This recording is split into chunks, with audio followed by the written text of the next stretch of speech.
Saya kan menghadapi inflasi tinggi, nilai rupiah anjlok hanya 20% dari nilainya.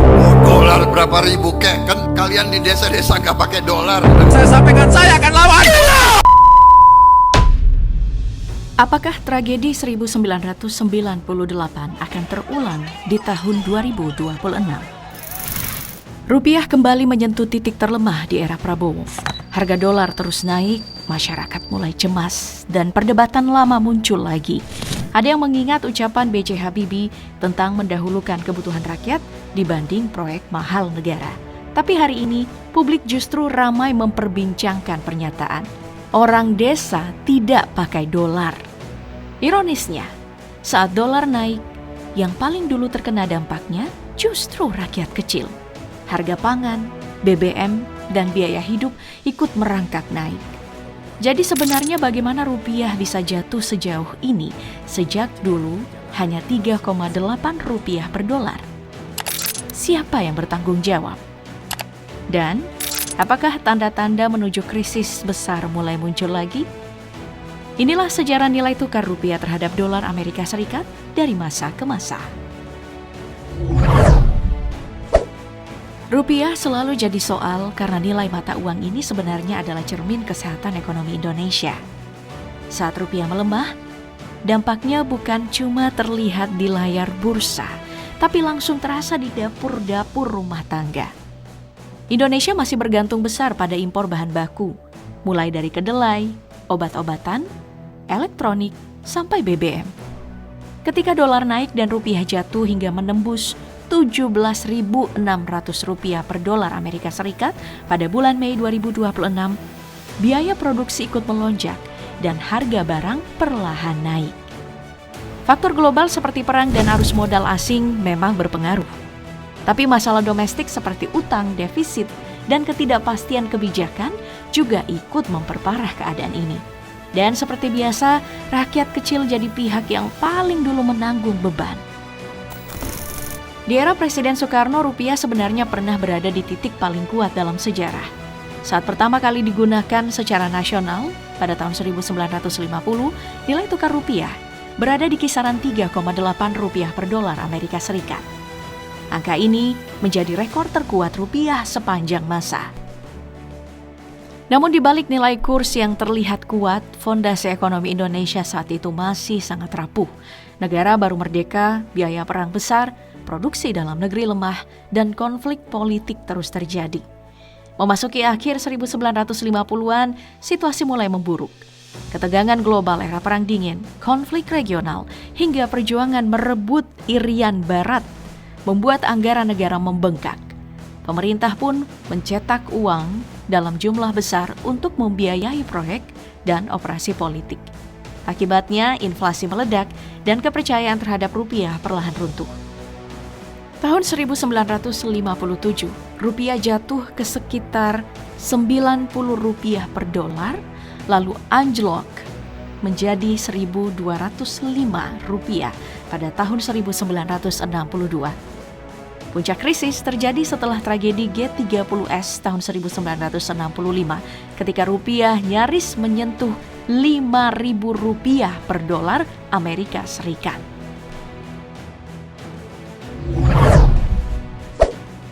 Di era Presiden Soeharto, rupiah memasuki masa yang sering disebut sebagai periode stabilitas terpanjang. Setelah kekacauan ekonomi akhir era Soekarno, pemerintah Orde Baru bergerak cepat menekan inflasi dan mengembalikan kepercayaan pasar.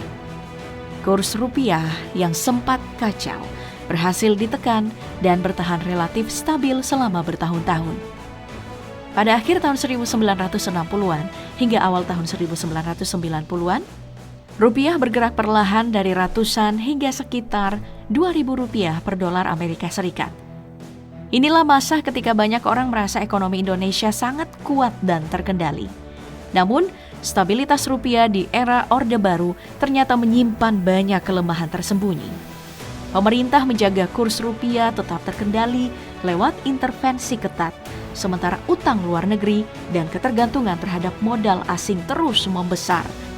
Selama ekonomi dunia stabil, sistem ini terlihat berhasil dan membuat rupiah tampak kuat. Tetapi ketika krisis finansial Asia mulai menghantam pada tahun 1997, fondasi itu runtuh dengan sangat cepat. Rupiah yang sebelumnya berada di kisaran 2.300 rupiah per dolar Amerika Serikat, tiba-tiba melonjak dengan tajam hingga menembus 5.000 rupiah, lalu terus jatuh sampai sekitar 17.000 rupiah per dolar pada puncak krisis 1998. Dampaknya luar biasa. Harga kebutuhan pokok pun meledak, perusahaan bangkrut, PHK massal terjadi di mana-mana, dan Indonesia masuk ke salah satu krisis ekonomi terbesar dalam sejarahnya. Setelah runtuhnya Orde Baru, Presiden B.J. Habibie mewarisi kondisi ekonomi yang paling kacau dalam sejarah modern Indonesia. Di tengah situasi penuh kepanikan itu, Habibie memilih pendekatan yang lebih teknokratis dan realistis. Salah satu momen yang paling memorable adalah ketika Habibie berbicara soal rupiah yang sempat menyentuh 16.000 rupiah per dolar Amerika Serikat. We are coming out of this problem, and if we come out, we even better than before. Dalam pidatonya ia mengakui Indonesia sedang berada dalam krisis besar, tetapi tetap optimis bahwa bangsa ini bisa bangkit jika mau belajar dari kesalahan. Habibie bahkan memperkirakan pemulihan ekonomi membutuhkan 2 hingga 3 tahun. Sikapnya yang tenang dan penuh dengan penjelasan ilmiah membuat banyak orang melihatnya berbeda dibanding gaya politik sebelumnya yang cenderung defensif. Meski masa jabatan Habibie singkat, banyak ekonom menilai periode inilah titik awal pemulihan Indonesia pasca tragedi 1998. Di era Presiden Abdurrahman Wahid atau Gus Dur, rupiah sebenarnya sempat menunjukkan tanda-tanda pemulihan setelah trauma krisis 1998. Nilai tukar bergerak relatif stabil di kisaran Rp7.500 hingga Rp9.800 per dolar Amerika Serikat. Banyak investor mulai melihat harapan baru dari Indonesia yang sedang memasuki era reformasi dan demokrasi yang lebih terbuka. Namun, masalah terbesar di masa Gus Dur bukan hanya ekonomi, melainkan instabilitas politik. Konflik antara presiden dengan DPR dan MPR makin memanas. Isu pemakzulan mulai muncul dan situasi pemerintahan menjadi tidak pasti.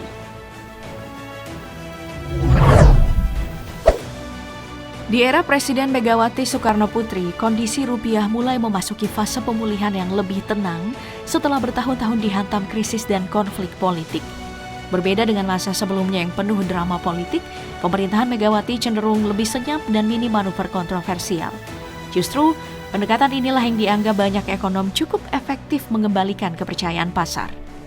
Pada masa ini, nilai tukar rupiah relatif stabil di kisaran Rp8.000 hingga Rp9.000 per dolar Amerika Serikat.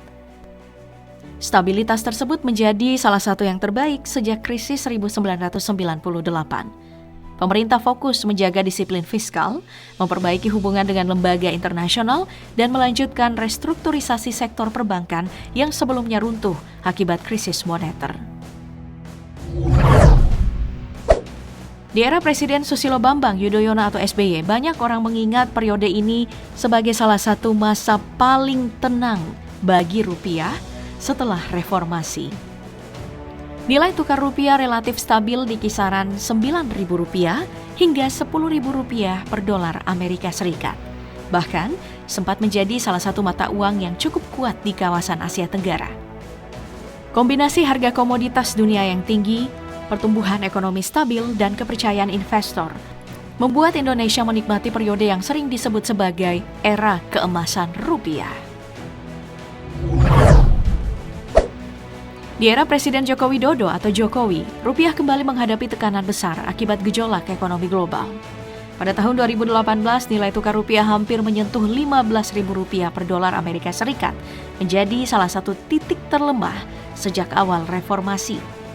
Bank Indonesia bahkan harus menggelontorkan triliunan rupiah untuk intervensi pasar valuta asing dan obligasi demi menahan perlemahan yang terus terjadi.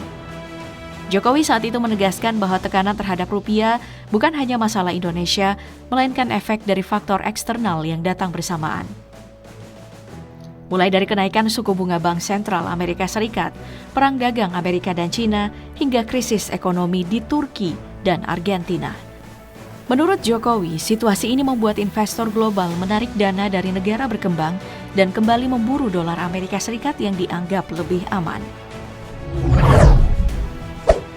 Di era Presiden Prabowo Subianto, rupiah kembali berada di bawah tekanan berat akibat kombinasi gejolak global dan kekhawatiran pasar terhadap kondisi ekonomi dunia.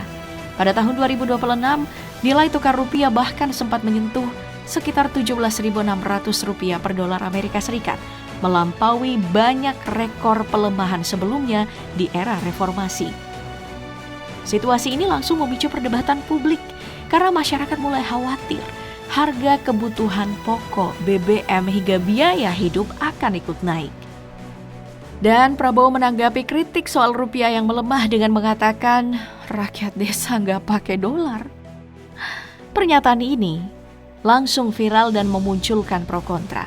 Sebagian pendukung menilai Prabowo ingin menenangkan publik agar tidak panik berlebihan. Namun kritik ini juga muncul karena banyak orang merasa pelemahan dolar tetap berdampak langsung ke kehidupan rakyat kecil lewat kenaikan harga barang impor, pangan, dan biaya produksi.